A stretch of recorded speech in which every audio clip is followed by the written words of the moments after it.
მადლობა, მე ვარ ლიკუნა ჩაჩიბაია, ვარ 27 წლის. ვარ პარატაეკვანდოისტი და ძალიან დიდი ხანია სპორტში ვარ ჩართული აქტიურად, თუმცა ეს სპორტის სახეობა გადავწყვიტე, როდესაც დამიკავშირდნენ სრულიად სპონტანურად და მითხრეს, რომ ტაეკვანდოთი ხوار დაინტერესდები და ძალიან გამიკვირდა, არ ვიცოდი საერთოდ რა იყო ტაეკვანდო, არ მქონდა გაგონილი და რომ მივედი პირველ ვარჯიშზე თავიდან დასაწყისში ყველა დამეთანხმება, რომ პირველი ვარჯიშები ძალიან მოსაბეზრებელია ხოლმე და კინაღამ ხელი ჩავიქნია, მაგრამ კიდევ კარგი რომ კინაღამ და რაღაც გარკვეული პერიოდი აღარ დავდიოდი, იმიტომ რომ არ მაინტერესებდა ვიდექი კედელთან და რაღაც უაზრო რაღაცებს ვაკეთებდი, თუმცა მალევე ჩემი ტრენერი მოვიდა. მან შემოყვარა თავიდან ბოლომდე და რაღაცა ძალიან აზარტული სპორტი, რადგან არის, გადავწყვიტე რომ თავით გადავშვებულიყავი სპორტში, როგორც მაშინ სურვაში ვეშვებოდი ხოლმე თავით, ახლა ტაეკვანდოში გადმოვედი. ესეთი შემართებით და ესეთი თავით გადმოხდებით. როდესაც პირველად თქვენს გადაცემაში მივიღე მონაწილეობა, მაშინ ვიყავი მოცურავე, თუმცა მივხვდი რომ ურთულესია ცურვა.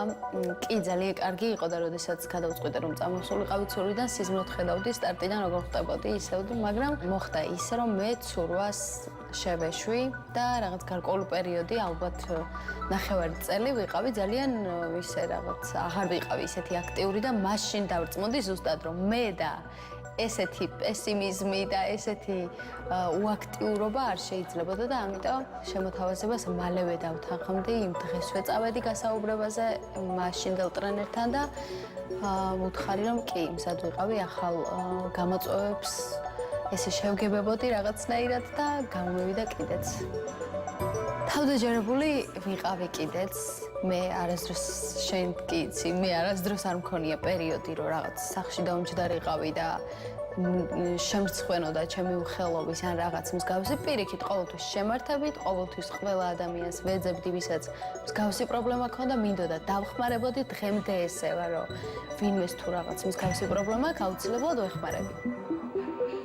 წელს 2024-ში წლის განვითარებადი სპორტსმენის ტიტული მე რო გადმოვეცა, არ ველოდის საერთოდ და გავწითლდი, გავშავდი, რა დამემართა არ ვიცი და აი ეგ კადრები კიდე ცალკე სასაცილოა, როგორ მივდივარ, რომ ჯილდო გადმოცეს და ყველაზე ბედნიერი ვიყავი მაგ დღეს, აი ეგეთი განცდა არასდროს არ მქონია, რაღაც თითქოს შრომა დამიფასდა.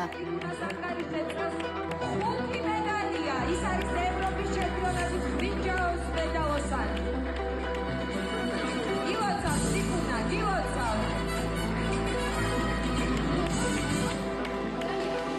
რაღაცა უფრო დიდი პასუხისმგებლობა დამეკისრა, რომ უკეთესი შედეგები მეჩვენებინა საქართველოსთვის და უფრო მეტი мотиваცია მომეცა, იმიტომ რომ დავინახე, რომ ჩემს შრომას თურმე მარტო გუნდი არა, ფართო მასშტაბით ხედავენ და мотиваციაზე მეტია, რაღაცა ვალდებულიც ხარ, უფრო მეტი რაღაც დატვირთვა გემატება მაგ ყველაფრით, იმიტომ რომ უკვე პარაათლეტი რო ხარ, რაღაც განვითარებადი, უფრო უნდა განვითარდე, ვიდრე დაგასახელეს და რა ვიცი, მე ყველაფერს ვაკეთებ, რომ უფრო და უფრო ვასახელო საქართველოს და რამდენად გამომივა, ნახოთ.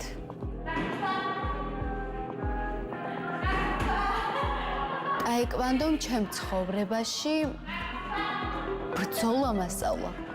პირდაპირ მნიშვნელობითაც და გადატანითი მნიშვნელობითაც, იმიტომ რომ როდესაც მარცხდები ტატამზე, სულ სხვა გრძნობა გაქვს, სულ სხვა ემოციები გეუფლება, სულ სხვანაირად უყურებ ყველაფერს, არაფერი აღარ გინდა გარდა გამარჯვებისა და აი ამ ყველაფრით ძალიან ბევრჯერ ყოფილა ჩემს ცხოვრებაში ის მომენტი, რომ რამოდენიმე შეჯიბრიდან ისე წამოსულა, რომ დავფიქრებულ ვარ, მინდა თუ არა საერთოდ ტაეკვანდო, მაგრამ საბოლოო ჯამში მივდივარ იმ დასკვნამდე, რომ მარცხს არასდროს არ უნდა შეეგუო და ყოველთვის შენი სათქმელი უნდა თქვა ეს უხარიათ წყინთ თუ არ აქვს მნიშვნელობა, შენი სათქმელი უნდა დაამტკიცო და ზუსტად ტაეკვანდოში ვისწავლე ეს, მანამდე არ ვიცოდი.